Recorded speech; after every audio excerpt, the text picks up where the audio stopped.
We can probably get started if you want to. I mean, I do like staring awkwardly at the screen like this. But yeah, we can start. Let's see. Okay, the video seems correct. Okay, well, welcome everyone. Oh wait, I have to mute the audio. I was hearing that with echo. Close the Okay, well, welcome everyone who's watching here. Thanks the devs for inviting me for this guest talk. My name is Ivan. I'm a math professor in Utrecht University. I competed several times in Battlecode. I think I was eligible until 2021, and then it's basically for fun.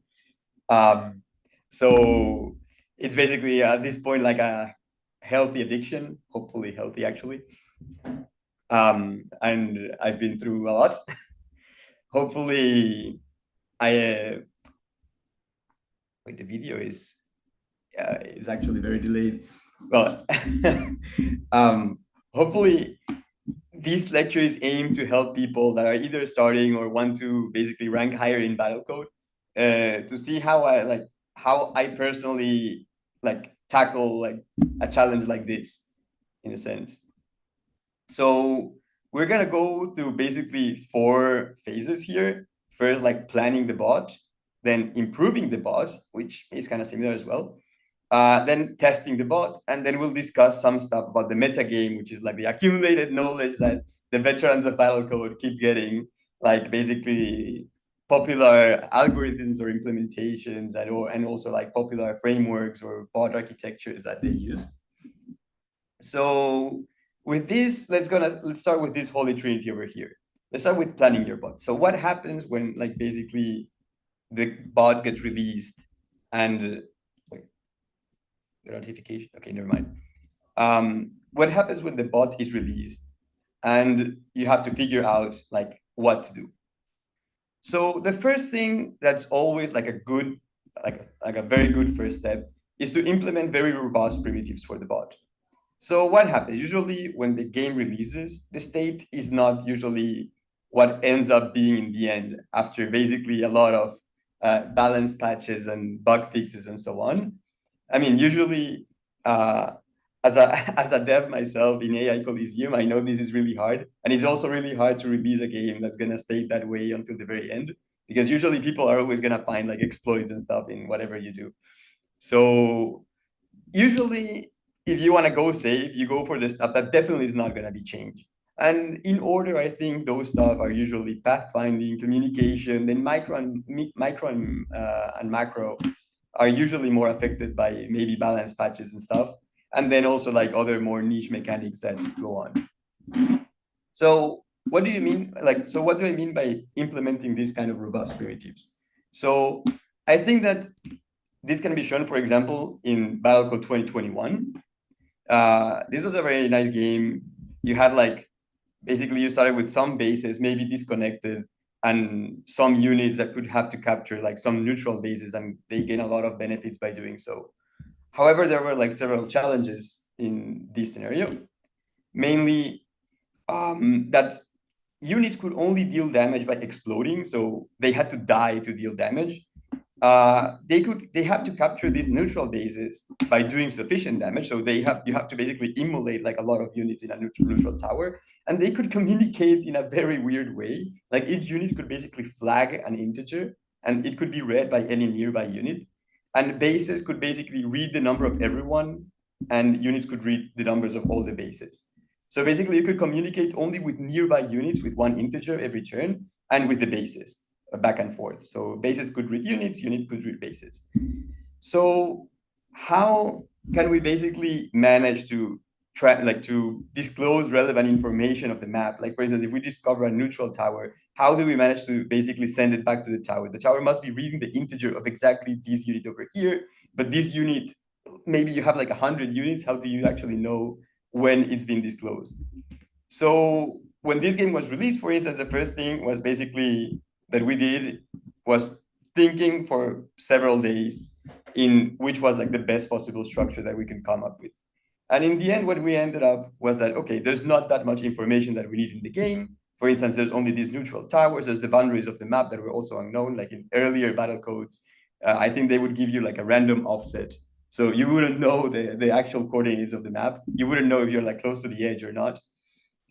So those were that was actually relevant information. You also want to know the state of these neutral towers, like if they were like captured by the enemies or if they were neutral. And also you want to disclose the IDs of your own towers. Like basically towers could communicate with everyone in the game. So you really need towers to communicate between themselves, but they do not know the ID of the other tower. So you must find a way also to give the IDs of other of your towers to your other allied towers for them to basically have like a hive mind, right? So we came up with basically, okay, regardless of what we're gonna do, we're gonna basically store all the relevant information in a communication class, and we're just gonna, each unit independently is just gonna cycle through that and read random units that they find and read like the bases as well. The bases will just keep also reading random units. And in the end, basically, since everyone is cycling through this information, this will basically get spread out through everyone. And everyone would basically have access to the same information as long as units meet eventually somewhere in the map. So we didn't have to basically do a lot of casuistics. Like units would just cycle through everything, and we just pray that eventually, like if they meet and you know, like there's more units in the map, all the information will be basically shared very quickly and become common knowledge also very quickly. And in the end, it was actually pretty good. Like we kept this until the very end, and it gave like pretty good results. So I think this is probably the best example that I could find in one of these games in which planning ahead of time, like what's gonna be one of the structures that you use for these main functionalities of the bot is very important. So I think one of the most important examples that I can give is exactly this. Like, it's very tempting to start coding right away when you see the bot, like when you see the rules of the game. But usually, it pays off greatly if you take some time to plan ahead exactly how do you want to implement each of the main functionalities of the bot. Especially those are more complicated that you're not that used to. Maybe like if you haven't seen like any similar games in previous editions or stuff like that, it's good to spend some time thinking how you'll do it, because otherwise having to insert it and modify it in the middle of the competition is kind of a mess. Besides this, another other particular like examples of these primitive implementation with, for instance, the macro in Battlecode 2020, which was like, I don't know if anyone played this game, but you had a map that was plotting turn by turn, and you had to survive. And you had to basically excavate on some terrain and surround your base with walls of dirt so that it wouldn't get flooded. And it was very important to actually distribute your units well and construct the stuff and construct the right walls, like and basically ways that you could move it on top of the water and stuff like that. So macro, like in 2020, was extremely important, and micro in 2024 was extremely important too. The one where we had ducks that could level up and would lose experience if they died. So you really want to keep them alive and not to die in combat. So it really paid off to have a good micro. And in 2017, basically every primitive was hard to implement and was important to also do it well. It was like a Battlecode edition in which all the units, in which there was no grid, like basically you could move anywhere, like any real coordinates in the map, and it would be like a continuous space. Here you had to plan ahead basically every primitive. So aside from planning primitives, another huge tip that I would say is to make flexible code. So basically you want to first make it modular. So basically have each functionality like not intermingled with everywhere, like with stuff anywhere else in the code. You want to wrap the core functions, and you also want to use game constants instead of magic numbers. And this might seem very dumb, but I've seen, it's not that I've seen, it happened to me when I was more inexperienced that I didn't use the game constants, and then they would just do some patch and change some of these constants, and I wouldn't know where in the code were they, and I had to search all over, and I wouldn't know why my bot was losing against my previous version or something, and it was because a constant was not updated. So it can give a lot of trouble if you don't do it from the very beginning. So I would certainly advise to use the game constants when possible. So the modular code and the wrappers. So for the modular code, usually it means just to encapsulate like each unit in a separate class. So you don't have like mixed behavior all over on the same document, and also to encapsulate each functionality in a black box, so that not only it's easier to read the code, but also you might be able to reuse it in some other year. So both of these things, I consider them to be like extremely useful. And for instance, some functionality examples that I like to isolate are pretty much like attacking function, the pathfinding. Like you want to have like some black box that's called like pathfinding. You don't know what it does. You just call move to, and it magically approaches you to the target in some way. We're gonna get like delve into a little bit more how you can implement some of these, but for now we're just talking about the architecture of the of the bot. So usually we want to have like all this stuff in different classes so that you can basically access them really easily, and you can change the behavior of the bot also really easily.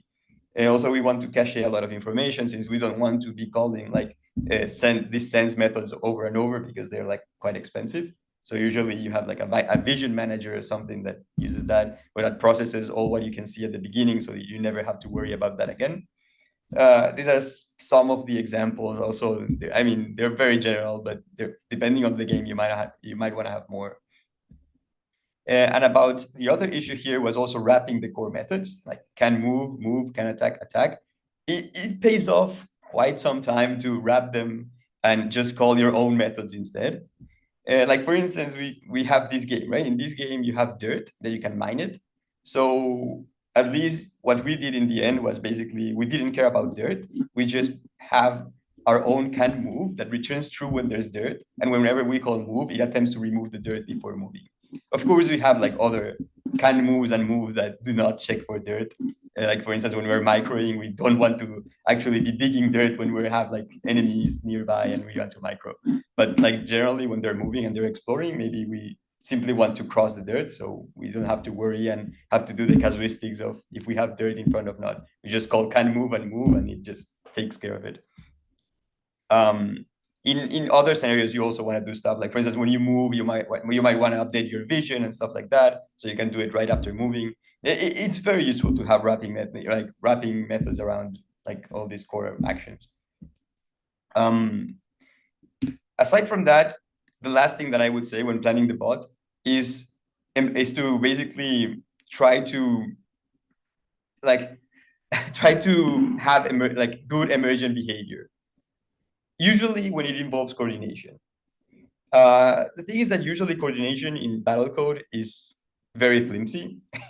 Like unless you have, like depending on what you want to coordinate on, coordination can basically be very risk reward, and you don't want to have like something very risk reward in Battlecode. You want to like basically cut your losses, or you want to minimize your possible losses. Like robustness is very key in this sense. So usually when I say to basically encode coordination as an emergent behavior, for instance, we can go back to this game of Battlecode 2021, in which we had to capture these neutral towers. and units would die when they attack. So it was really important to actually coordinate on one tower. So what could we do?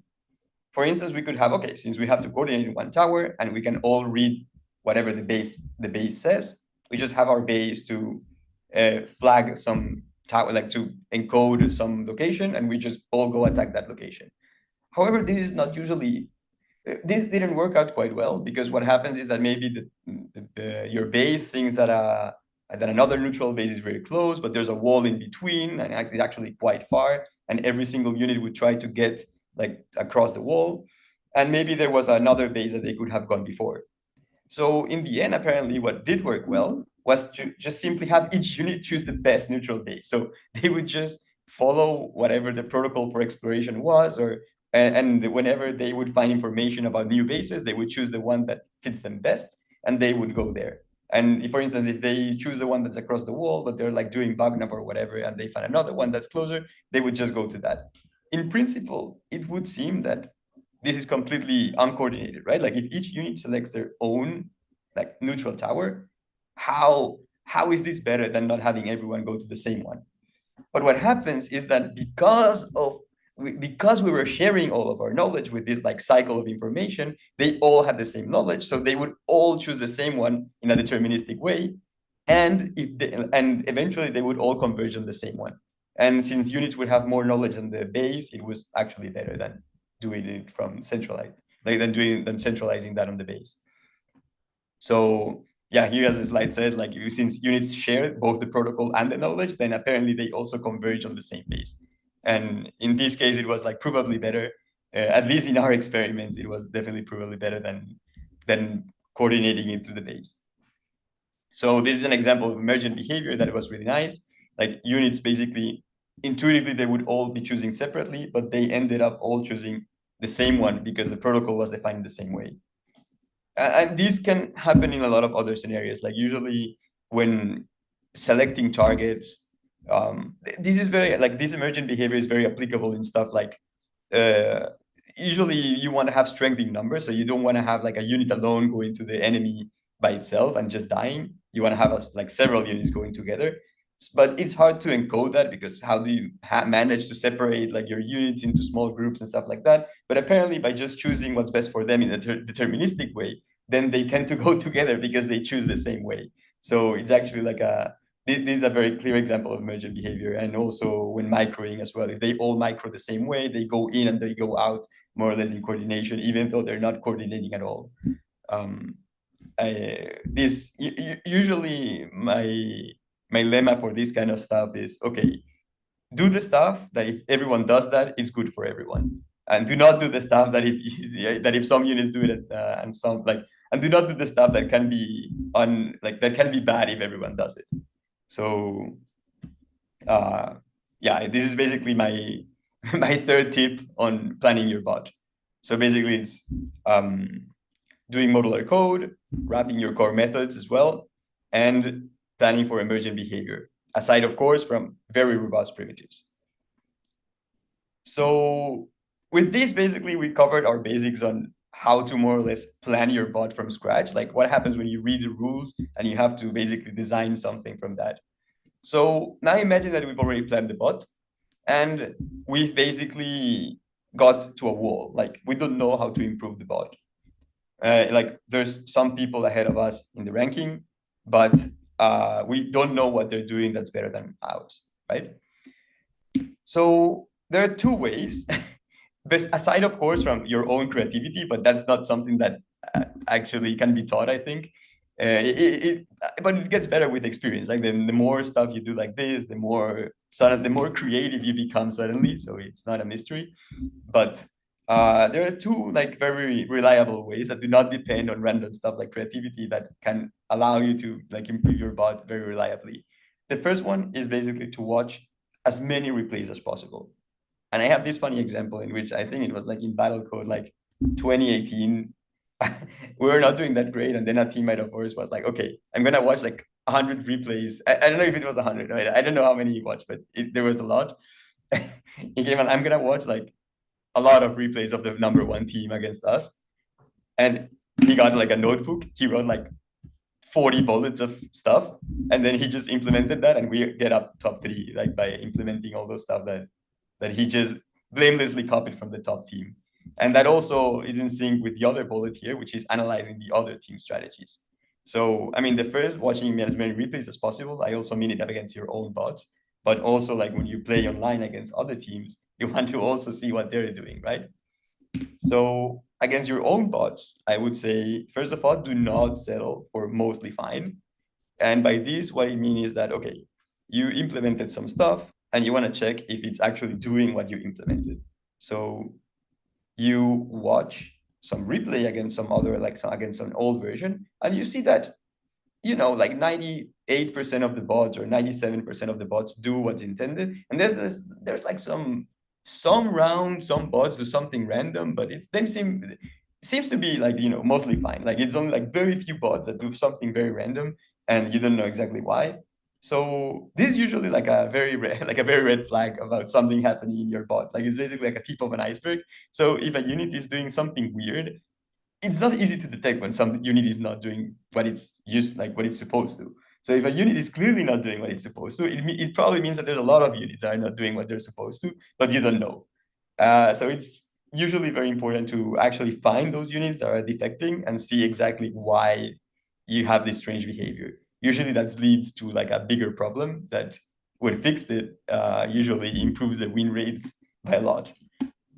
Also, when watching local replays, is also very useful, of course, to use the indicator lines, dots, and strings that Battlecode provides. And it's also useful for some games to resign. Like sometimes you really know who's gonna win after some point, or you can just so you can basically just resign after turn 500 or something if you know who's winning.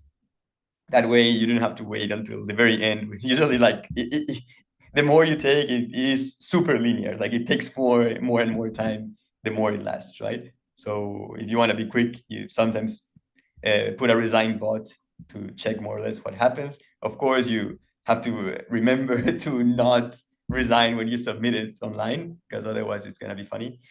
But it's usually good. And the other issue here is when watching replays online. So basically, a motto of Battlecode is that stealing is completely fine. Like it's actually part of the meta. Like you watch replays against like higher ranked opponents, and you just like steal their strategy blamelessly. It's not even like looked bad upon. So and by this, basically, like how can you basically steal a strategy? Usually, it is useful to log on a unit and see what they do. Like sometimes if you just watch the game from like a very high, like at a high level, you have no clue what's going on.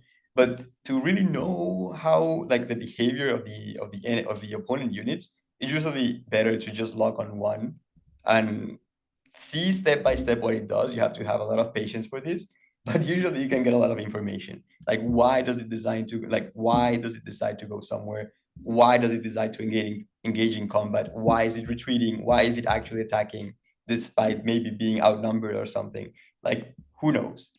Every year I find a lot of curious stuff that other people do, and I just like incorporate them into my bot, and a lot of time it helps. So I definitely suggest doing that. And also, like, besides checking units, of course, like there's some macro aspects that are very easy to emulate. Like for instance, you can see how many units they create, like you can see depending on the map, etc., etc. There's usually a lot of bots that have like automated ranked, like unranked and ranked matched, so it's easy to actually test what they do. Especially people that are not competing. Like I know that when, like, if you're competing and you're like betting like your own plays in the final tournament and such, usually you don't want to have like free access to your bot. But there's a lot of people that just play for fun, like me or other players that are not eligible anymore, and you can just like see what they do. So there's always people that you can watch.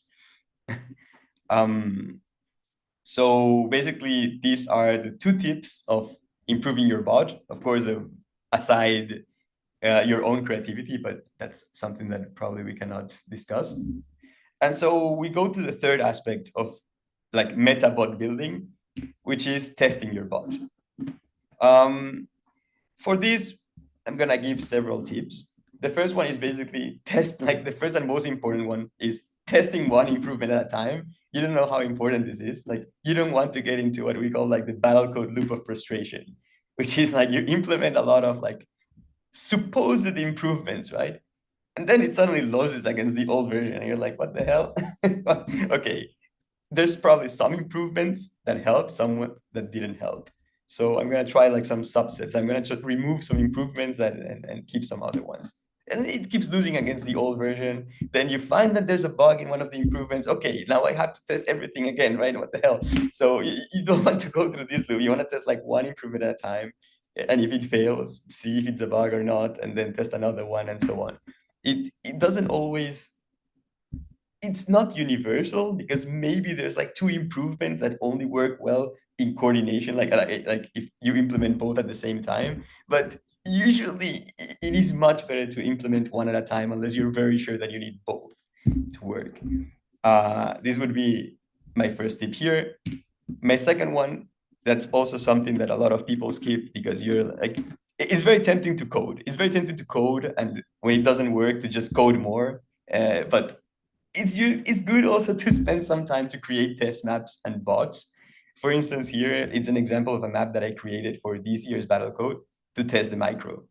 Here we basically have two cats in the corner that cannot bother and cannot affect the RNG of the of the match, and they have like a thick wall, so that like normal baby rats cannot even see them at all, and they're just like looping in here in the middle. So basically, like by having this map, it worked for me a lot in order to test my micro.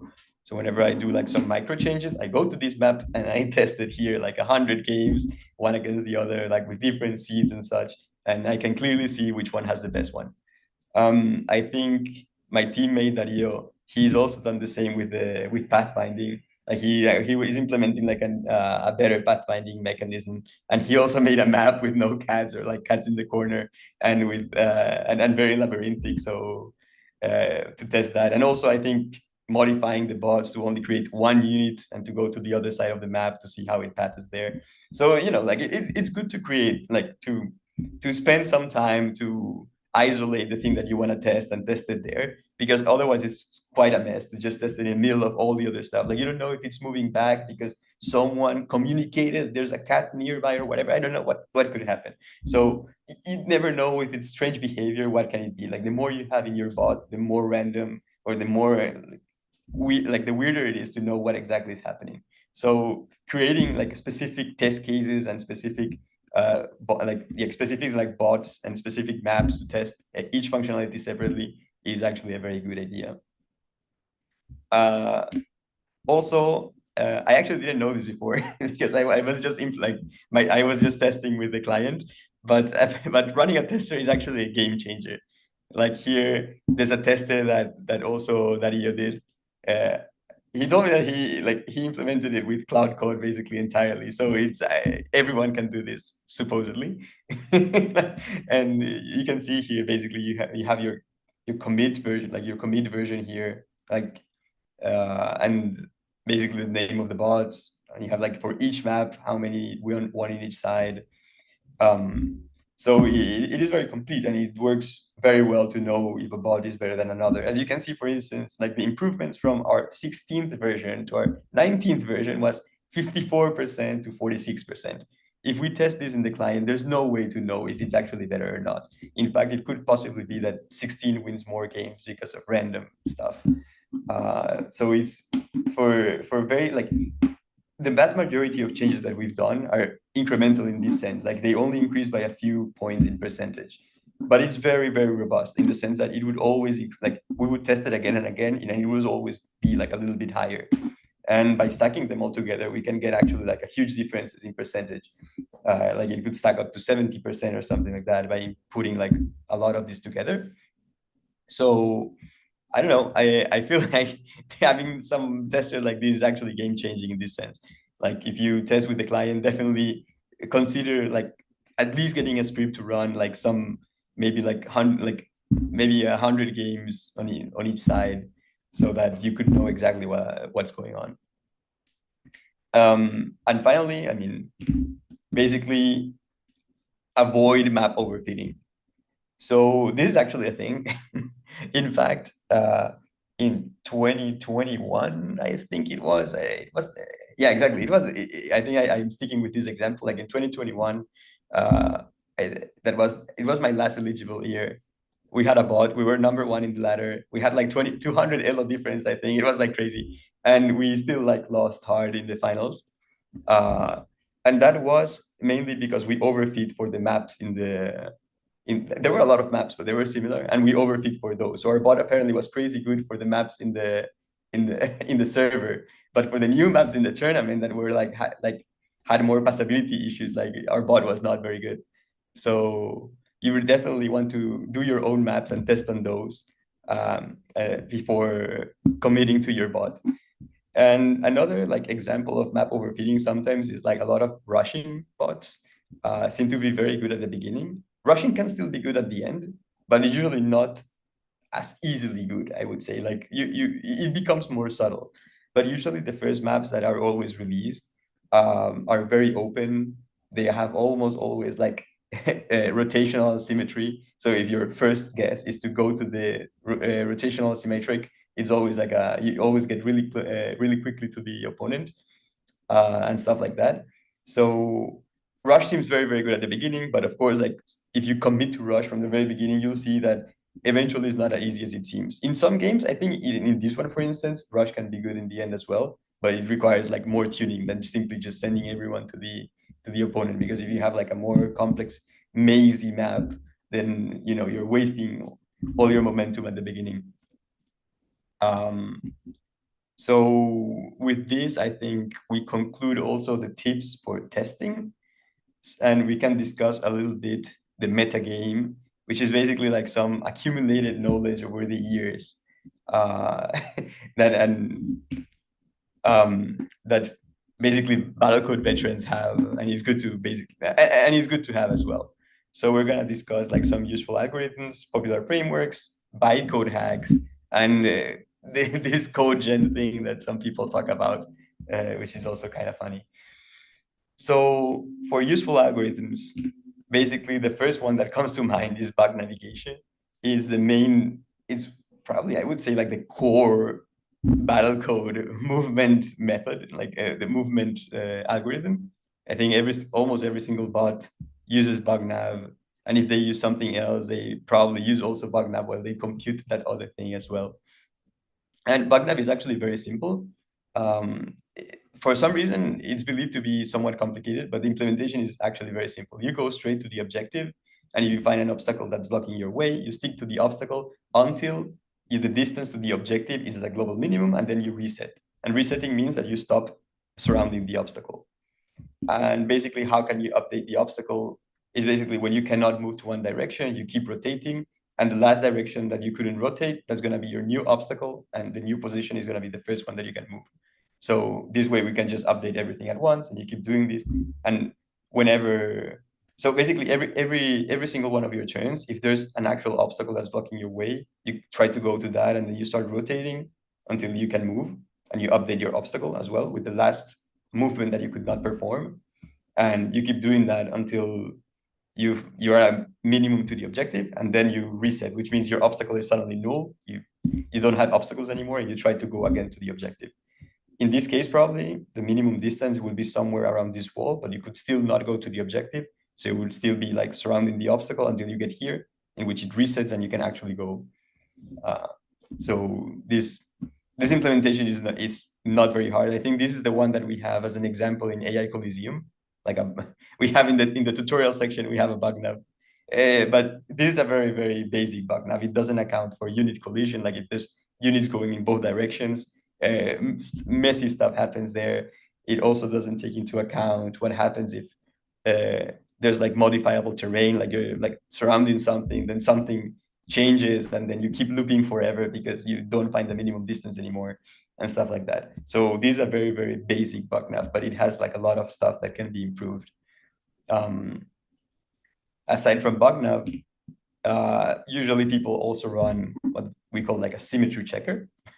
So especially like if you're using like a Rushbot or something like that, you really want to find the symmetry of the map to see where the opponent is. symmetry is also useful because it also gives information about the other half of the map. So if you, for instance, find like some cheese mines in this game and you want to see and you wonder where there are more cheese mines, a good way to do that is basically finding the symmetry. If you find the symmetry for every cheese map, you also know where it's the symmetry, right? So you double the amount of cheese mines that you know. And an easy way to do this is just to cache all the map information, and you visit all the visible immutable tiles and discard a symmetry if the cached information of the symmetric is not that, like if the cached information in the symmetric was observed but was not equal to the thing that you have. This is a very simple algorithm. There might be some better, like by encoding. There are some more efficient ways to do it, but I usually run this because I'm lazy and it works fine, and it finds the symmetry very, very quickly.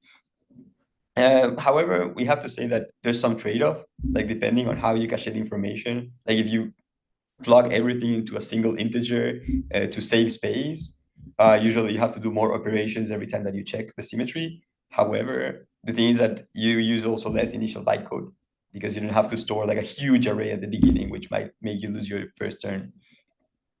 Also, if you really want to find the symmetry very quickly, it's also very useful to go to the center of the map, because that way you find like the center of the map has basically information about a lot of symmetric pairs, right? So if you go to the center of the map, it's very likely that you'll soon find a mismatch there, and you can basically discard a lot of symmetries at the same time.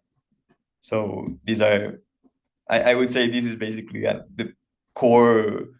Of course, the good thing about Battlecode is that each team implements it in its own way. And of course, everything that I say here is just from my personal experience. It's not an absolute truth, and it's definitely not maybe the optimal. It's just stuff that I see a lot of people do, and I think it's quite nice. So yeah, this usually works, and you can find open source of this in the Discord as well. Then another thing that people do is basically how to explore, which is something surprisingly non-trivial. Like I recall when discussing this with other teams back when I was eligible, there were a lot of people that had trouble like with how to explore the map correctly.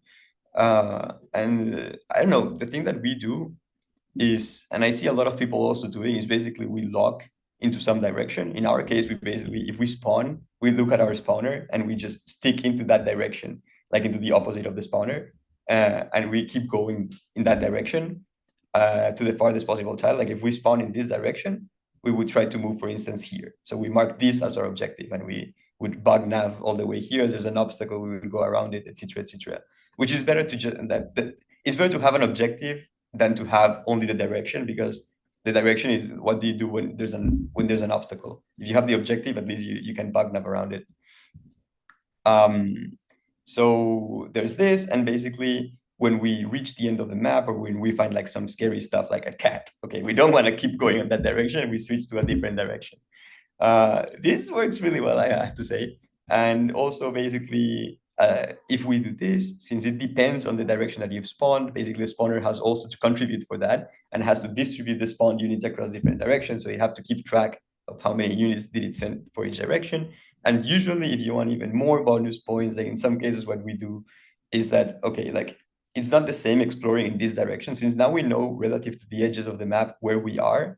The spawner can basically say, we really want to send more people in the longer directions, right? Like in the directions that you could travel the longer. So basically we add weights, and when we try to spawn the unit, we add it to the less accumulate weight, and of course we add way more for shorter distances than for longer ones. That way you keep like a better, an even spread, right? Like you send way more units for these three directions that you would send to do all of this.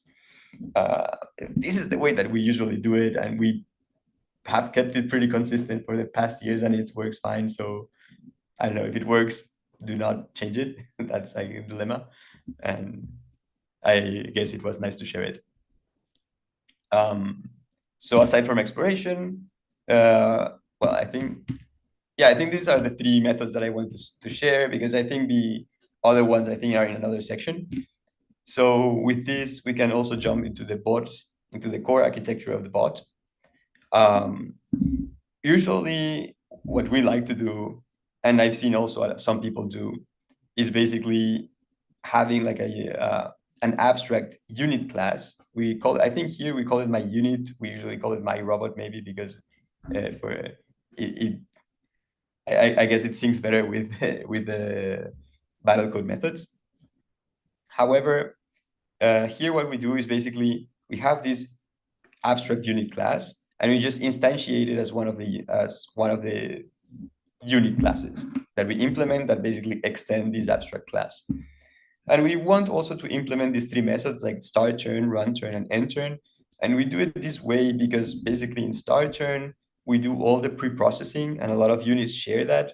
So you could basically split the stuff that's common or not common among the particular classes or the common abstract class. Then in run turn, each unit implements their particular strategy. So you could say, for instance, I want to first like try to attack, then I try to move, then I try to get cheese, etc. So each unit does something different. And then end turn, like having an end turn method is also quite important because usually when units end, they have some leftover bytecode, and it's sometimes quite useful to just use it to compute stuff. Like for instance, sometimes we would run a large BFS to common objectives. Like for instance, in this game, if we had a little bit more communication, which we at least in our bot we don't have because we have to be silent because of the cats. But if we had more communication and we could share the map much more easily, we would basically run BFS to the mines of cheese. So in the background, we would just compute this BFS to the mines. And so, okay, if we don't find anything, it's fine because we still have bugnav. But since we're just using the spare bytecode, if eventually we find a path to a mine, it means that we can permanently go to the mine optimally. And that would be pretty great. We deactivated it because we don't know the map and it actually didn't converge at all. And like it was kind of messy. But if you have more information about the map, this would work in other games. Like in some previous editions, it would work. And there's other stuff that you can do in end turn. Like for instance, this like symmetry computation. Usually we just send it to the end of the turn. Like with your leftover bytecode, you go again through all the visible tiles and see the symmetry or whatever. And other methods like this, you can also add them at the end of the turn. Besides this, apparently like stuff that I've heard a lot on Discord is apparently a lot of people like this micro movement framework that appeared in some video that we did also for AI Coliseum, like a tutorial video, which is basically like what happens when you meet enemy units and you have to basically engage in combat. You have to know where to move, how to attack, etc. But it's very important to move and attack correctly. Like otherwise, you can get like pretty much overwhelmed. If or basically you can get your units isolated, or you can get more hits than you do, etc., etc. So usually you want to move kind of optimally in this way. So we don't know what optimally means, and in fact, when people say to use this micro, they don't actually. It's not really a micro because the micro is the logic behind it. It's just like the framework of the micro. It's basically we create like an object for each of the 9 spots that we can move, like the center and the 8 directions. And we store and we cache all the relevant information for each of these. So for instance, it could be the number of enemies, the closest enemy, nearby allies, etc. Like it depends a lot of the game, right? But usually these things are always there. And then we basically just construct a comparator between these micro info. So if the closest enemy is at this distance, which means that maybe I can attack it, so it's a little bit better than a position that I cannot attack anyone. But maybe here there's too many enemies. Like I don't know what's better, but that's why we construct a comparator. And given the relevant information, we select which one is the better, and we basically move to that one. So it's not really the logic behind the micro, but it's mostly like a framework to implement this logic in a nice and more or less smooth way. And this uses to work as well. I mean, I know like we've been using it for a long time, and we haven't had the urge of changing it. The only issue that I find with this is that it doesn't include attack. So this usually we only use it to move, and we assume that you attack greedily. Like every time that you can attack, you attack to the best unit that you could attack in that moment. So we assuming that we create like we implement this movement micro here. So I see that someone is asking what's the difference between micro and micro. So this micro is like the um, how can I say this? So macro is mostly the high level stuff, like the high level decisions, like how many units you create, where do you send them, etc., etc. Like like the high level strategy, and the micro is okay. Like it's basically designing like the more subtle steps that you have to take in certain situations that are more uh like more urgent, let's say. Like imagine that you find like some enemy unit and you have to do precise movements here, right? Like you don't want to get close to a lot of units at the same time. And so this is basically the micro. Yeah, exactly. Another user is saying micro is fine grained control. That's probably better than what I could explain here. Yeah, but exactly. When you have like more delicate situations and you really need precision on your movement, that's the micro. Or when you need like precision on your actions. And the more like high level stuff is like the macro, like the number of units that you create, like sending there all over the map, etc. Like how you select the objectives. That's mostly the macro of your bot. So given this so aside from micro movement framework, we can now move to another stuff that's important in the meta game of Battlecode, which are the bytecode hacks. So as you know, bots are not constrained by time, but they're constrained by the number of like these bytecode instructions that you execute. So if you are not very familiar with all this with all this terminology of Java and how Java internally works, it is usually a good a good rule of thumb to assume that bytecode is more or less proportional uh, to the to the runtime of your code, right? Like the more code that you execute, the more bytecodes you do, and this is usually correct. However, it's not always one to one, and there's like several tricks that you can do to implement like a more like complex strategy using less bytecode, let's say. Eh, and usually these go as follows. The first one is basically using switches instead of if-else statements. So if-else statements usually take like 2 bytecode, I think, plus the comparison. So it usually takes quite some bytecode to enter in one of these statements, while a switch is just 1 bytecode everything. So you can have a switch with like a million cases, and entering in each specific case is just 1 bytecode. So you can, if you could do it with if else's, that would be like a million if else's, which would be like an insane amount of bytecode. But with a switch, it's just one, like constant. So this is actually like the holy grail of bytecode in Battlecode. Then also apparently, oops, wait, how did I go to the end?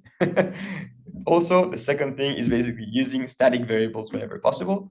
Like declaring a variable is 1 more bytecode. If you have them then static, you don't have to declare them every time that you use them. And accessing them is only 1 bytecode as opposed to 2 if they belong to the class. So if it's a class specific, like if it's a class attribute, it takes 2 bytecode, while if it's like a static variable of the class, it takes 1. Also, if you have a loop of finite length, like typical one would be like looping through directions. Like you want to know where to move. You could go north, northeast, northwest, east, west. I don't know. There's like 8 possible directions plus center. So instead of doing a for the directions, you can basically just copy it and just try to move like first north, first whatever, etc. And just that takes way less bytecode. Apparently, like each iteration of the for adds like 7, 8 bytecode on top of your instructions, which is not that much. It doesn't seem that much, but when you start having like fours inside fours and stuff like that, suddenly it starts adding up, and you have like thousands of bytecodes that you could simply take away if you roll it. Also, another stuff that consumes a lot of bytecode is using these standard library objects. Like you have like array list, queue, hash set, array, like sorting stuff. Usually all these objects use a lot of bytecode. You should try to avoid them when possible. Uh, like if you can do without them, it's better. But if you have to use them, it's usually better to construct your own. And that also brings up the fifth point here, which is that the string builder class allows to cheat a lot of this stuff. For me, the string builder class is like cheating, and I actually didn't implement it for a long time because I thought it was gonna get patched. Like for sure, it was gonna get patched, and eventually it's gonna cost bytecode and stuff. But it still costs 1 bytecode to do most of the instructions. So like you can basically use it, like you can construct sets with 1 bytecode find and 1 bytecode add, 1 bytecode delete and stuff like that by using string builders. So at the moment that I'm talking now, this is quite a good hack for bytecode. So with all these things, we got to the last part of the talk, which is basically code gen, right? Like we have like loop unrolling and having switches, like and having normal switches instead of if else statements. So basically this converges on, okay, we want to write like enormous switches and enormous like for unrolling. So we can just write code to produce whatever code we want to be unrolled, right? And this is actually quite helpful. I'm not gonna go through how to code gen because that actually depends on what you want to implement. But I think like a famous code gen class that runs that has been running in these past years among Battlecode competitors would be this on-roll like PFS, which to be fair is not really a PFS. It's weird stuff, but it's like a dynamic path computation, which is like basically you sort all the visible locations according to distance, so to Euclidean distance, and then the real distance of a tile is basically the minimum of the closer tiles to the origin of the paths plus one, right? Like for instance, we start here, so the cost of going here, here, or here is just gonna be one, right? The cost of going here is gonna be the minimum of whatever of here, here, or here plus one. This is the minimum of here of these two plus one, right? Etc. Etc. So you can basically compute all of them by just doing like a dynamic programming stuff here. And the idea is that, well, of course, like if there's an obstacle, you should add like a million so that you get like infinite distance, right? But the idea here is that all these comparisons are independent of map composition and of your location. So wherever you are, you're always comparing the same tiles, like the distance to the same tiles. So you can basically just unroll this and have like a 3,000 line like sort of like distance computator that runs in like a very little bytecode, because it's just like maybe like some 100 ifs, like if statements, which is like exactly like 1,000, 2,000 bytecode, but not too much. And it feeds into the unit computation. Well, if you had to do this with like a formal algorithm, it would take like a lot. So yeah, there are more examples in which you can do this, especially like if you see that there's some constant comparisons that you're doing or some constant operators, you usually can somewhat unroll it, or yeah, like if you can get rid of the fors and the if statements is always good.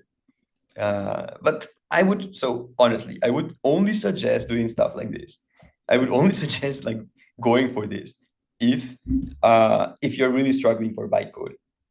Usually there's a lot of stuff like usually there's a lot of stuff that can be done without code genning or doing like any bytecode hack at all that could get you like really, really high. This is only for like the very, very final stretch of your bot that you really want to go down on bytecode to implement maybe another functionality or something. And then you really need to code gen maybe some method that you had. But in general, it's not super useful, I would say. Um, so with this, I think this is all that I wanted to talk. Um, I can read the chat on YouTube. So if you have any questions or anything that you want to discuss, we can also do it here. Um, I can share, I can also share strategies that we've done in previous years. I am also happy to discuss some of our strategies this year at a very high level. I don't think the devs would allow me to give a lot of details though. Um, I think also there's some delay, so you probably get this later.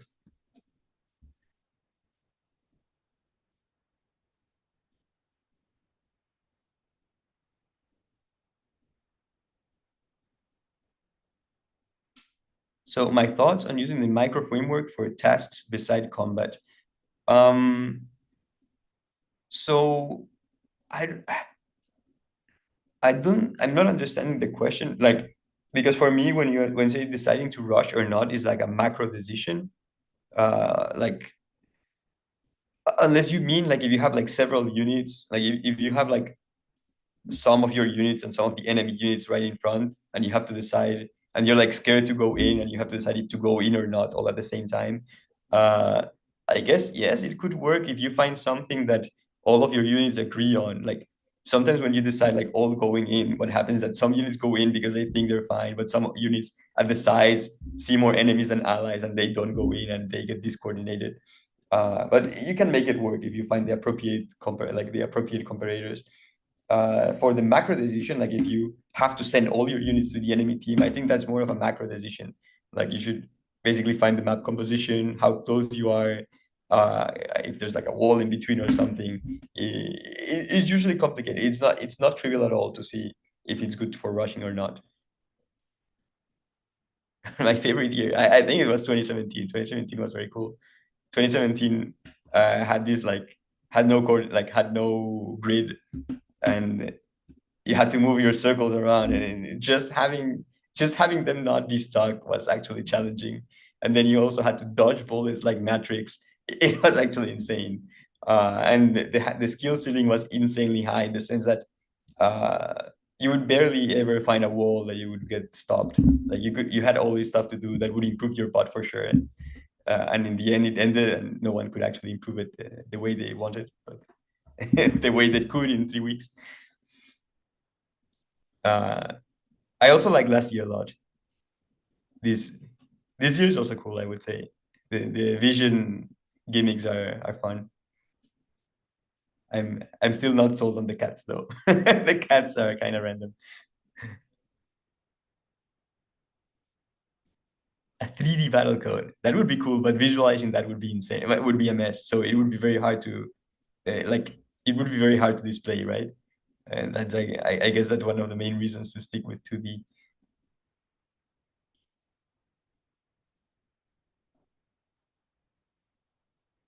I just want to know how to collect more cheese at the start of the game and set strong defenses. Um, Collecting more cheese, um, it it depends a lot on your exploration, right? Like if you tune your exploration and you have your units across the map and you communicate the cheese mines to the if you manage to communicate the cheese mines to your units, like first of all, you need a good exploration to find the cheese mines, right? And then you need like some communication mechanism to distribute this knowledge of the cheese mines to other units so that they can all go there and get the cheese as well, right? I would say this is the very basic for getting cheese, at least at a very high level. And a strong defense, I guess, to be fair, I'm not sure. Like, I don't differentiate much between defense and attack. Like for us, defense is just like spawning units when they feel threatened, and the units would just do their usual micro and do whatever, like whatever they taught in this way. How do you manage to defend against rushes and maps where it's easy to rush? We just lose against rushes on those maps, I think. Like, no, we don't defend that well. Um, in but for us, like I think so. So there's small maps in which we do well against rushes, but it's because like I think maps that are good for rushes are not necessarily the small ones. Like for instance, I think like in default small, what happens is that you're in a corner, so all your units go in the opposite direction. So when the rush attacks, it's like you're doing a rush in the opposite direction. So it's like a fair fight. Like I think default large is actually worse because it's super open and you end up and you start in the middle. So you send all your units scattered everywhere, and then you get a rush, and you have no units beside your Rat King. I think default large is much worse for rush, and we lose in that against a lot of rushes.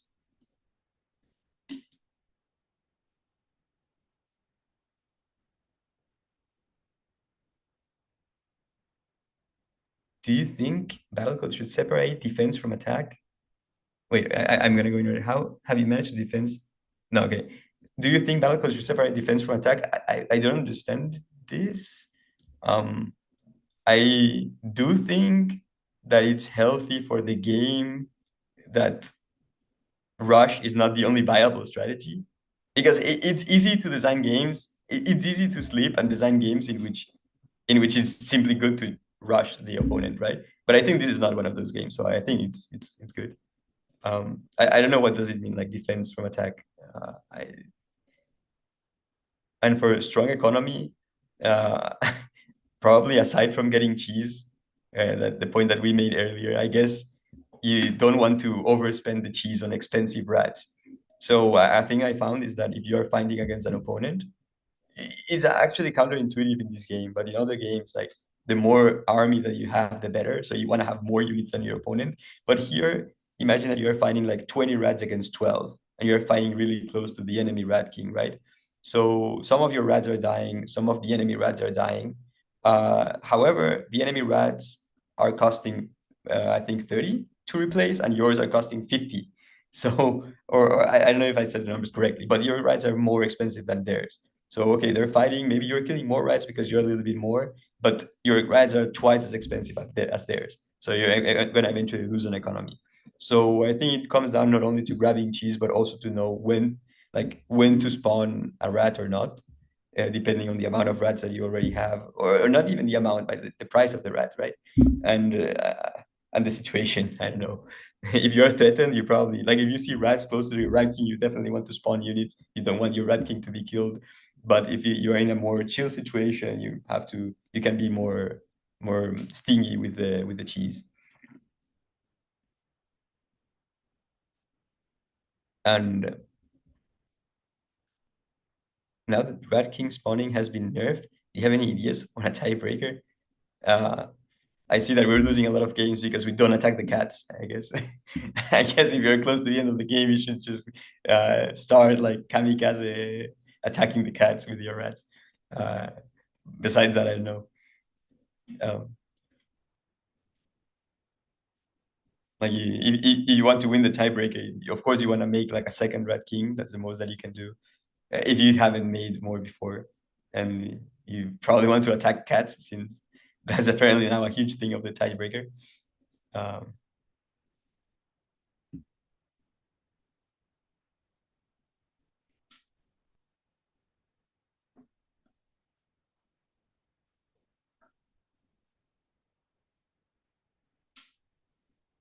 yeah, aside from that, is there like any other question or any question that I forgot to answer?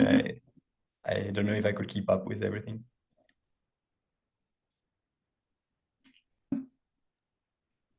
Yeah, I guess we can probably end here. Thank you so much for Okay. the Oh, thank lecture. you. We all learned a lot, so thank you. Hopefully it was helpful. Um, I tried to make it not very technical, like just basic, like the basic stuff that goes through my head more or less when I when in January they send these like everyone on Discord saying that there's a new game. Yes, it was a great lecture. Thank you so much. I Oh, will end, I will end the live stream now. That's okay. okay. Thank you for inviting here. Yeah, thank you again.